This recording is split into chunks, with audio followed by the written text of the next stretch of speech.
Brian Forster does not merely search for history. He digs into the things history seems determined to hide. And the deeper he goes, the more he encounters mysteries that send chills down the spine. Skulls that do not resemble those of humans. Civilizations that seem not to belong to this earth. And questions that mainstream science chooses to avoid.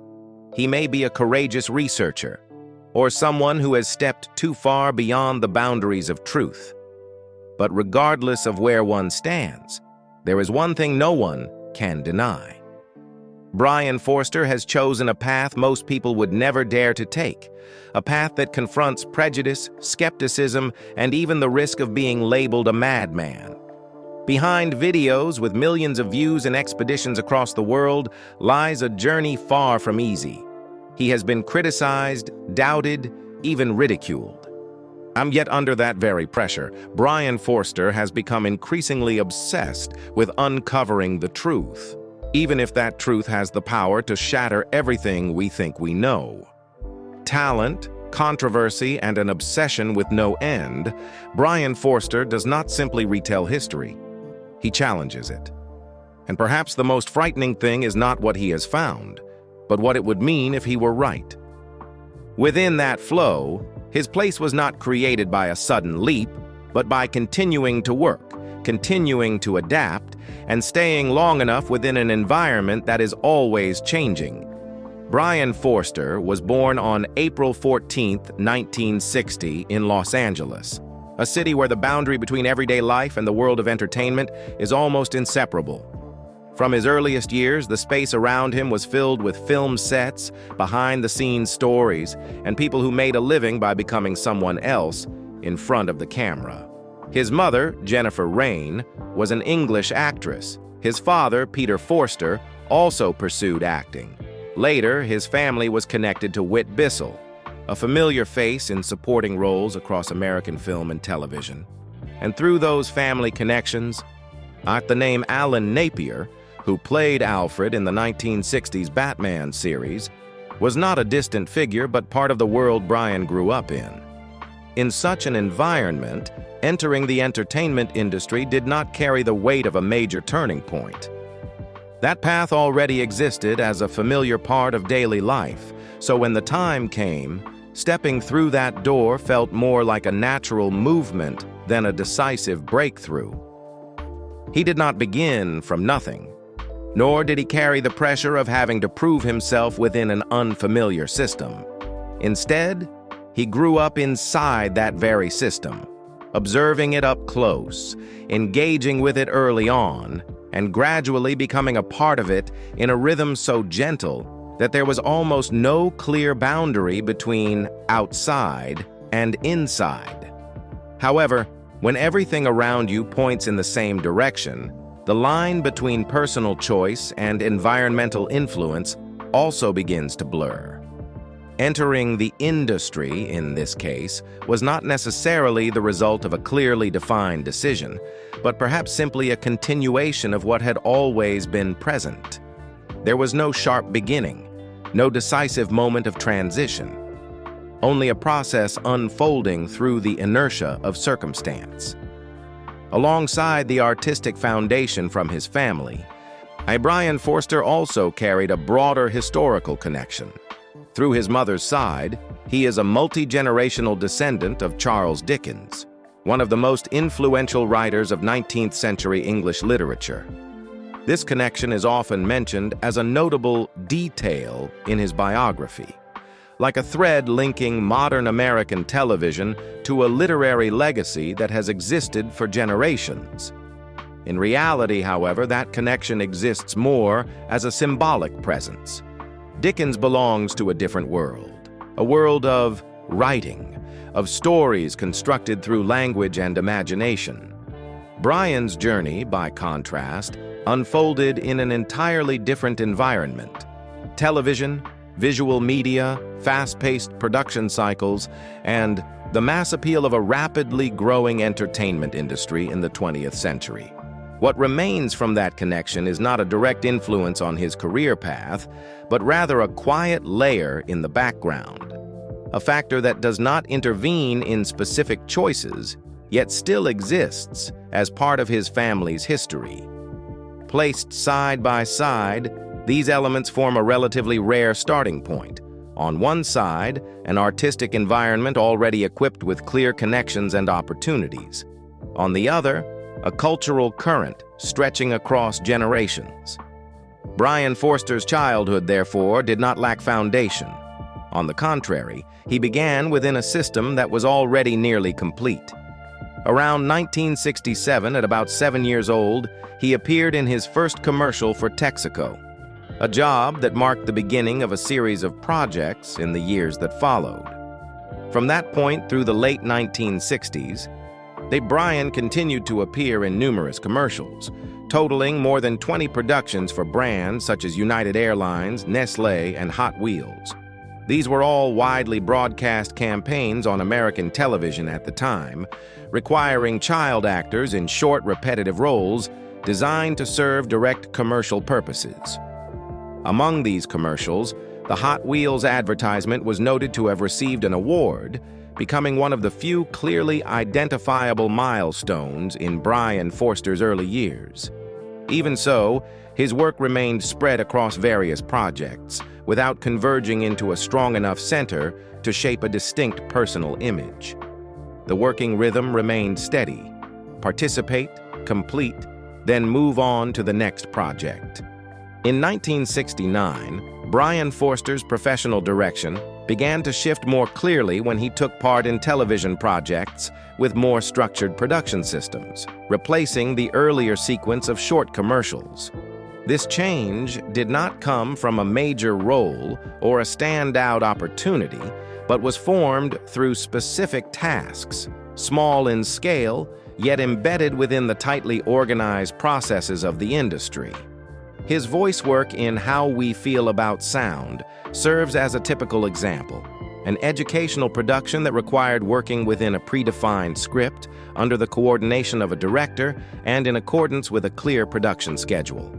Unlike commercials, where each appearance was usually separate and brief, this work placed him in a more continuous environment where each part contributed to a cohesive whole.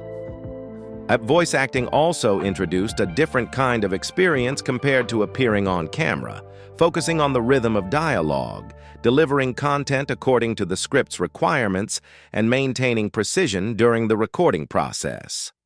From this point, Brian began to adapt to the more consistent rhythm of television, a rhythm that demands repetition, discipline, and the ability to adjust to the specific requirements of each project within a unified production system. That same year, he continued seeking opportunities to appear on screen with The Brady Bunch and Family Affair. He appeared in episodes, took on small roles, completed his part, and moved on. These roles were not long-lasting, nor did they develop further, but they allowed him to accumulate on-camera experience, how to enter a scene, maintain dialogue rhythm, and coordinate with co-actors. Each appearance functioned like a practical exercise, brief, fast, but requiring precision. During the filming of The Brady Bunch, he once forgot his lines in a scene. He did not stop. He continued acting to preserve the flow. That take was ultimately kept in the final broadcast, not because it was extraordinary, but because his handling was clean enough that the scene was not disrupted. It was a small moment, and yet it revealed his ability to adapt directly on set. Between 1969 and 1970, he maintained a steady working rhythm, taking roles, completing them, then moving on to the next project. He appeared frequently enough for his name to exist within professional records, yet the roles remained short and fragmented, not enough for audiences to remember his face or associate him with a specific image. There were no awards or nominations attached, only small pieces of experience accumulated with each appearance. How to position himself within the frame, maintain dialogue timing, and hit the precise marks for entering and exiting a scene. From that very rhythm, he gradually recognized a reality. When roles do not last, each appearance feels like starting over. He did not yet have a character to hold on to long enough, nor an opportunity to develop an image across multiple episodes, so every impression easily faded once the scene ended. That reality forced him to keep appearing, to keep trying new roles, as a way to remain within the flow of work and wait for a clearer opportunity. This was not a period of breakthrough, but a time of quietly laying foundations, moving through small roles, becoming familiar with the rhythm of the profession, and finding ways to maintain his place within an environment that never stops changing. The quiet momentum of the previous years led to a moment when everything changed clearly in 1971, when Brian Forster was chosen to replace Jeremy Gelbwaks in the Partridge Family. This was not a role that appeared and disappeared after a single episode, but a position that already existed within an ongoing program, with a stable audience and a familiar cast of characters. Chris Partridge, the family's drummer in the show, was a character that already had a defined shape, rhythm of appearance, and a clear place within the overall structure. The replacement took place in a specific context. Jeremy Gelbwaks left the show after the first season, leaving behind a gap that needed to be filled without disrupting the system already in motion. That meant the person selected had to integrate almost immediately, not only into the role, but into the entire working rhythm already stabilized behind the scenes. This type of transition is rarely visible on screen, yet it imposes a very specific requirement: to allow the character to continue as if nothing had changed. The casting process reflected this clearly. Brian Forster attended only a single interview before being chosen for the role. There were no multiple rounds of auditions, no extended preparation time. The decision was made quickly, and in a situation that demanded immediate compatibility in order to maintain the production schedule. From that starting point, Brian's position already had a defined shape. He entered as the one who came after, taking on a character that already had its own established rhythm of existence and being placed into a structure that was already complete.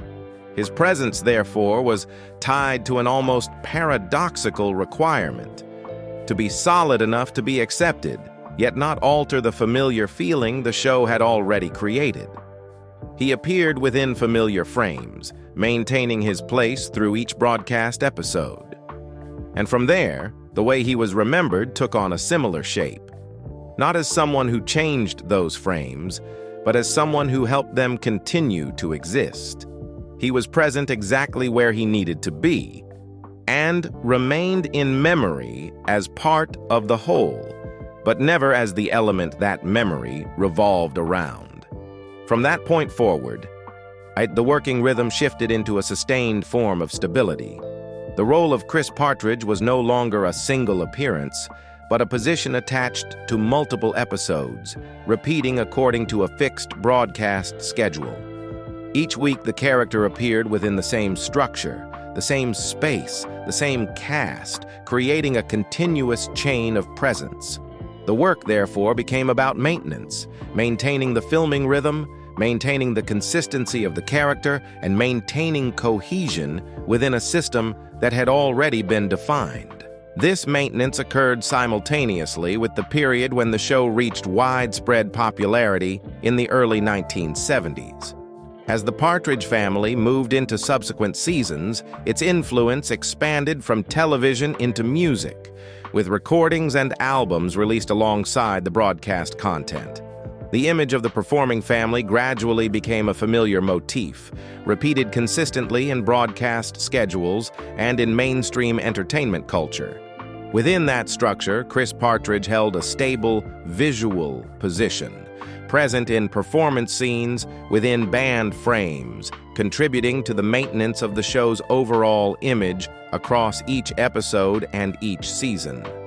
This was the moment when Brian Forster's presence became clearer than at any other stage in his acting career. The number of 71 episodes is not merely a statistic, but a process of accumulation unfolding in sync with the broadcast rhythm. With each appearance, he repeated his position within the frame, reinforced the image of the character, and added another layer to the audience's memory. As the Partridge Family reached widespread popularity, that repetition carried Brian beyond the scope of individual episodes. He was no longer a single appearance with a clear beginning and end, but became part of a whole, a familiar face in a world audiences returned to each week. His recognizability was formed by being there long enough, consistently enough, to become inseparable from the memory of the show. At the same time that the program expanded into music, Brian Forster continued to appear in the full visual image of the band on screen, in the position of Chris Partridge as the drummer. In performance scenes, he occupied a fixed place within the lineup, appearing consistently in group frames, maintaining the visual rhythm of pre-arranged performances. As songs like I Think I Love You achieved multi-million sales and soundtrack albums were released continuously, Brian's image remained associated with those products. Through television, through repeatedly broadcast performance scenes, and through the show's steady airing schedule. His presence, therefore, was not separate from the visual aspect of the musical's success, but existed directly within how audiences saw the band on screen. It is at the intersection of these two layers that Brian Forster's position becomes clearly defined in a very quiet way. He appeared consistently within the frames audiences remembered when thinking of the Partridge Family. Seated within the band lineup, maintaining a familiar position across episodes, becoming part of an image repeated enough times to imprint itself in viewers' memory. Yet that presence existed only within what could be seen. The other part, the one that generated the greatest reach of the show, was created elsewhere, through a different process, one that did not directly require his presence. And here, a very clear paradox emerges. Brian was present in the image of success, but not within the core that produced that success. He was seen as part of the band, but not truly heard. The audio component that generated revenue figures and commercial certifications was produced through a separate process, detached from filming. Brian's role in the show did not include direct participation in the recorded musical performances. The character Chris Partridge appeared as the drummer in scenes, but the sound audiences heard was not directly tied to his performance during production. From that point, Brian's position within the structure of the Partridge Family's success becomes very specific.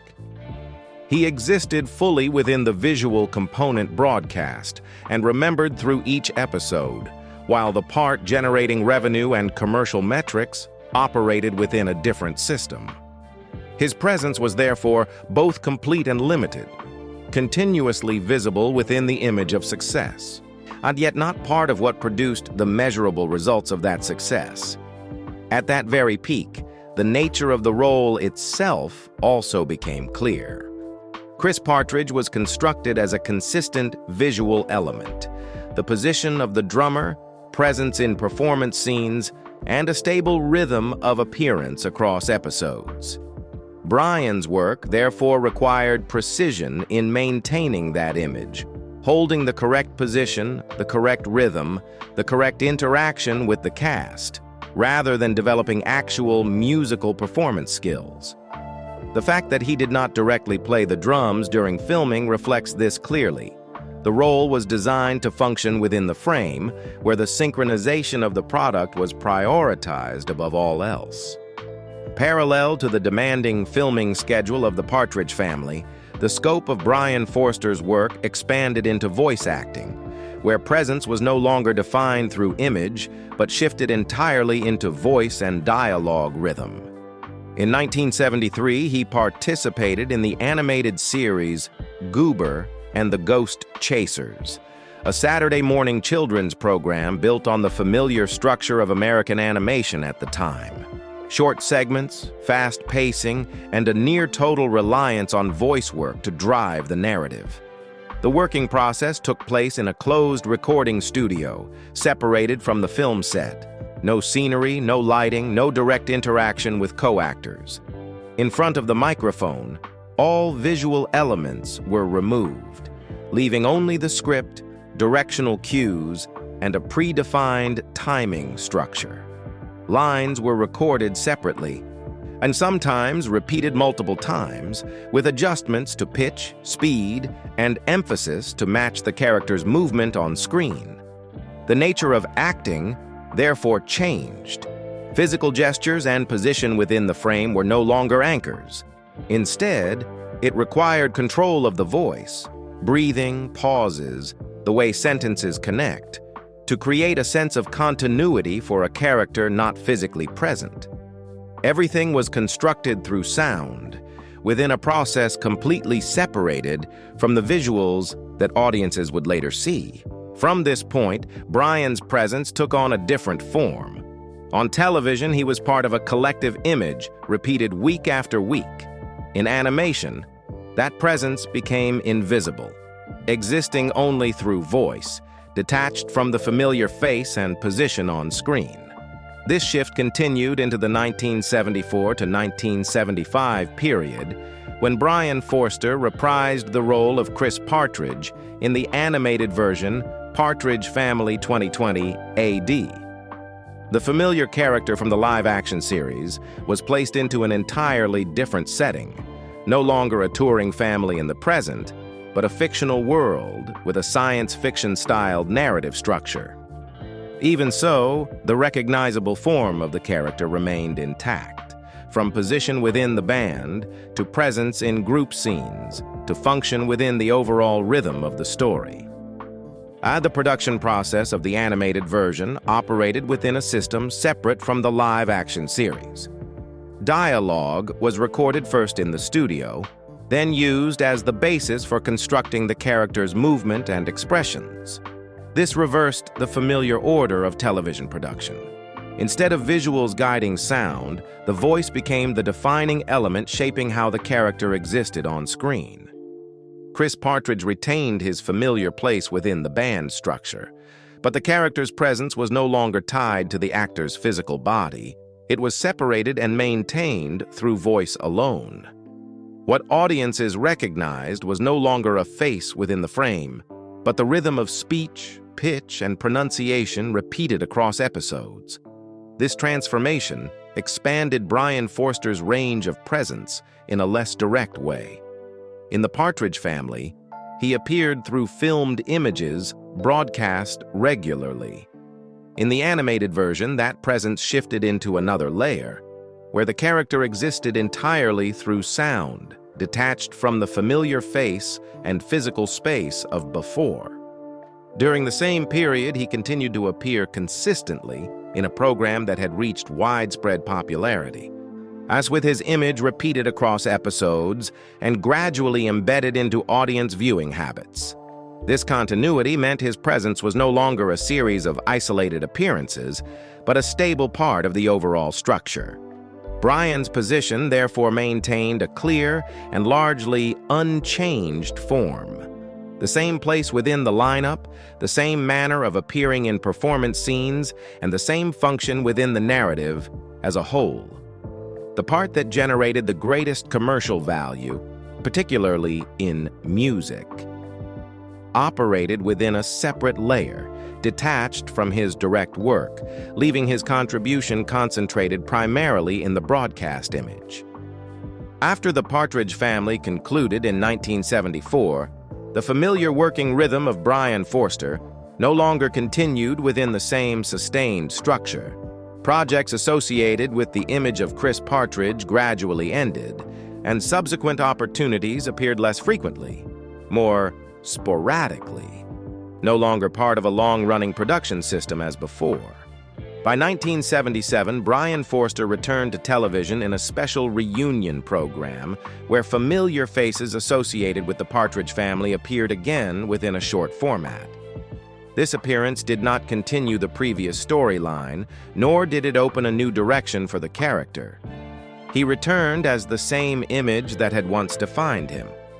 an image shaped during the earlier broadcast years. Within that framework, and the way he appeared remained almost unchanged. The same position within the lineup, the same presence within the frame, the same familiar rhythm of interaction with other cast members.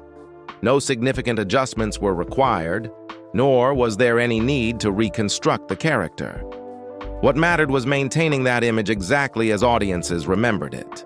This return, therefore, did not create a new phase, but placed Brian in a particular situation, reappearing within the very image that had once established his position, yet separated from the continuous flow of work that had preceded it. He did not return to develop further, but to repeat, as a way for that familiar image to be seen once more. At this point, Brian's presence was no longer tied to an ongoing process, but to the way he was remembered. He appeared as part of an already formed memory, maintaining its familiar shape without a corresponding continuation in his professional trajectory afterward. Also, in 1977, Brian continued voice acting in the animated program Fred Flintstone and Friends. This work took place in a context where he already had prior experience in voice acting, once again placing him within a recording-based production process, where performance was constructed entirely through voice, without direct on-screen presence. Compared to his earlier continuous television work, the projects in 1977 were more fragmented, each existing independently rather than as part of a long-running production chain. After these appearances, Brian Forster's acting career did not continue with regular frequency. There were no additional long-term television projects, no new roles extending across multiple episodes, and no clear transition into another line of work within the industry. The milestones of 1977 therefore stand as the final appearances in a sequence of work that had begun in the late 1960s, before he gradually stepped away from acting in the years that followed. After stepping away from the rhythm of television production in the late 1970s, Brian Forster's direction shifted into a field entirely different from what he had previously been associated with. During the 1980s and continuing into the decades that followed, he worked as a race car driver in Northern California. This work was not connected to the entertainment industry, did not involve film sets or broadcast schedules, but took place in an environment with its own structure and demands, where results were determined by competitive performance and real-world training. Alongside his racing activities, Brian maintained a certain connection to the performing arts through participation in local community theater productions. This form of performance operated on a smaller scale, outside major commercial production systems, and yet followed a steady schedule and was tied to a local audience. Involvement in community theater placed him back into a live performance environment, where actors work in front of an audience without the mediation of cameras or post-production processes. These two directions existed simultaneously within the same period, but did not constitute a return to the entertainment industry in the sense he had previously known. One was work in motorsports, operating under technical and competitive criteria. The other was local theater, small in scale and non-commercial in nature.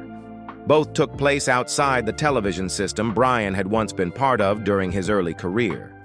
After many years of almost no presence in television productions, Brian Forster made a brief return in 2008 when he appeared in an episode of the series Break a Leg. This appearance occurred within a very limited framework, a small role, short screen time, not connected to a continuing character arc or any follow-up project. It was one of the rare moments his name reappeared in television production after a long absence from the industry. His participation in Break a Leg did not come with any shift in the professional direction he had established beforehand. There was no chain of subsequent projects, no plan to return to regular acting work, and no expansion into other roles within the industry. This appearance therefore remained isolated, detached from his overall career trajectory.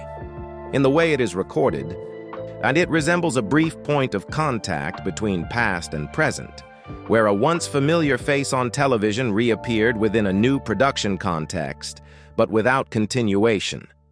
After this episode, Brian Forster did not maintain further on-screen acting activity, and his 2008 appearance remains the last recorded milestone in this field. Brian Forster's private life does not exist in the way the public often expects from someone who once appeared regularly on television. As the familiar frames gradually disappeared from broadcast schedules, the rest of his life did not follow the trajectory of publicly documented narratives, nor did it leave behind a detailed sequence of personal events.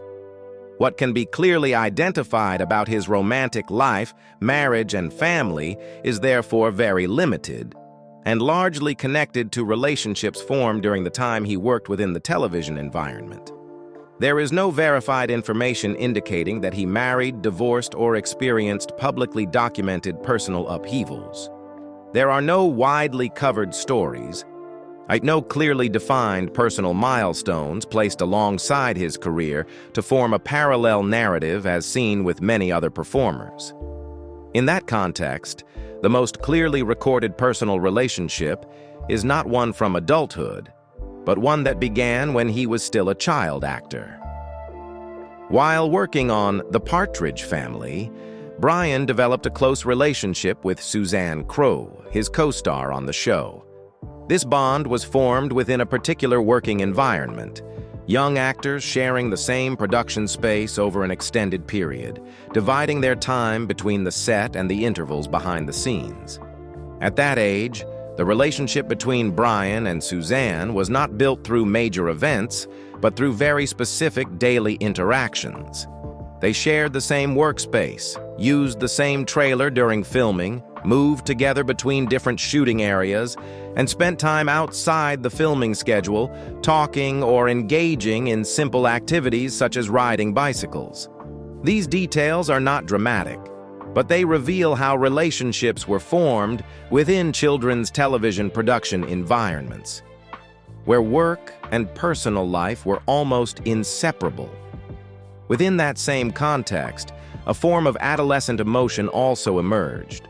Recorded information suggests that between Brian and Suzanne, there was a light level of affection, natural to their age, and to the circumstances of working together over an extended period.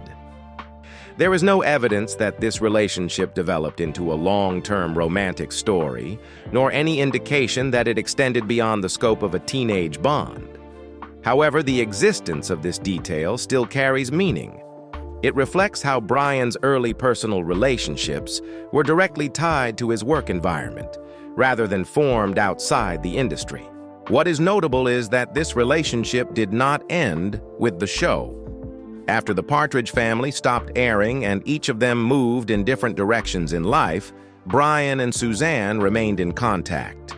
This connection lasted for many years, extending beyond the period they worked together on television, and continued until Suzanne Crowe passed away in 2015. There are not many publicly available details about how they maintained that connection, but the fact that it endured over time suggests it was not merely a temporary bond of adolescence, but a personal connection sustained within private life. Beyond this relationship, the rest of Brian Forster's emotional and family life almost does not appear in public sources. There is no confirmed data indicating that he built a family in the traditional sense, nor are there widely documented relationships. This creates a clear contrast when placed alongside the early stages of his career, when he appeared regularly on television and became part of mainstream entertainment life. The absence of information does not mean that his private life does not exist, but rather shows how it has been kept outside the public sphere. After leaving acting, Brian moved into activities not connected to mass media, and this choice led to his personal life no longer being something observed or regularly documented. There are no reported events, no stories retold, and no need to maintain a public image as there had been before. Across everything that can be identified, Brian Forster's love life, marriage, and family appear through two main elements: a relationship formed during adolescence within a work environment, and a prolonged absence of information in the years that followed. There are no major events recorded, no conflicts or losses widely publicized. What remains is a series of scattered details, enough to confirm the existence of relationships, but not enough to form a complete narrative in the way it is often presented. And it is precisely within that limitation that Brian Forster's private life holds a distinct characteristic. It does not develop as a parallel narrative to his career in the public eye, but exists as a separate sphere, where relationships are kept personal and choices are made outside widespread attention. In the present, and Brian Forster's life is associated more with privacy than with public appearance. He is recorded as living in Northern California, where most of his activities take place within a local context, no longer connected to the television production system he was part of as a child. There are no signs that he has returned to the entertainment industry in a professional capacity or maintained any regular on-screen presence. His participation in Break a Leg in 2008 remains the last recorded milestone in acting, with no subsequent projects following it. His presence, therefore, is no longer tied to broadcast schedules, film sets, or mass-produced content. Information about Brian Forster's current life remains extremely limited. There are no regular public activities, no media appearances, and no periodic updates regarding his work or personal life. What can be confirmed is largely limited to his place of residence and the fact that he maintains a life separate from widespread public attention. In this mode of existence, Brian Forster is no longer part of the flow of mainstream entertainment, but exists as an individual living outside the system that once brought him to audiences. His life continues within a space that is minimally documented, where personal choices are no longer subject to the continuous observation of the public as before. Looking at the entirety of Brian Forster's journey, what remains does not lie in the number of roles or densely recorded milestones, but in an image that existed long enough to become familiar.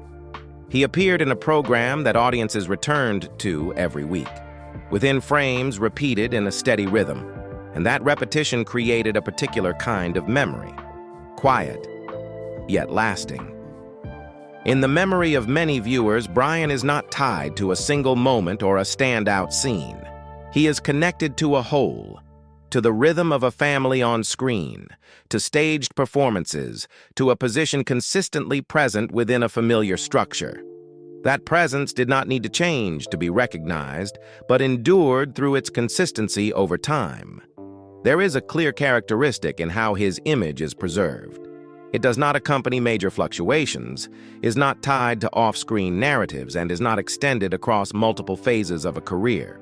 It stops within a specific period, yet because of that, it retains a clear form, not diluted by later changes. What remains from that journey is not a list of achievements, but the feeling of an era where television, music, and mainstream entertainment intersected within the same space. And within that space, Brian Forster existed as part of a structure, a position inseparable from the whole, and therefore not absent from the way that era is remembered. And perhaps it is precisely at this point that his image continues to be preserved, not as a center, but as an essential part of a completed memory, where every face, every position, whether large or small, contributes to a feeling that audiences can still recognize many years later.